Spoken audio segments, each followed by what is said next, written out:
ده شايفيننا ده شنو؟ الليله بالتاريخ الليله يوم كم يا اخوانا؟ الليله يوم كم؟ الليله يوم كم؟ الليله يوم 12 يوم 13 የትግራይ እናት ጡቷን ጠብቶ ያልጨረሰ ልጇ በሱዳን ተማርኮ ስታየው ምን ይሰማት ይሆን?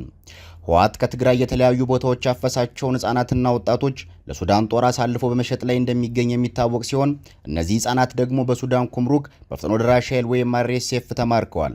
ታዲያ የትግራይ እናት ገና ጡቷን ጠብቶ ያልጨረሰ ህፃን ልጇ በሱዳን ምድር በፍጥኖ ደራሽ ኃይል ወይም RSF ተማርኮ ስታይ የሚሰማት ጥልቅ ሐዘንና የሰልቦና ስቃይ በቃላት ለመግለጽ እጅግ የሚከብድና የትኛውንም የሰው ልጅ ሊና የሚያደማ ነው።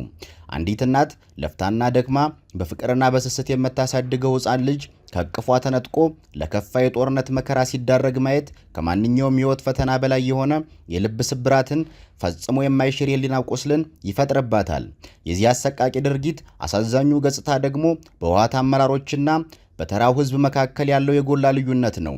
የህወሓት ከፍተኛ አመራሮች እነ ደብረጽዮን፣ ሞንጆሪኖ፣ ምግበይ ልጆቻቸውን በአሜሪካና በአውሮፓ በሚገኙ ምቹ ከተሞች ውስጥ በትምህርት በደስታና በቅንጦት ውስጥ ሲኖሩ የትግራይ እናት ህፃናት ግን ለስግብግቡ ህወሓት የፖለቲካ ፍላጎትና የስልጣን እርካታ ሲባል በባህድ ሀገር ጦርነት ውስጥ እንደ ቅጠል እንዲረግፉና እንዲማረኩ እየተደረጉ ይገኛሉ።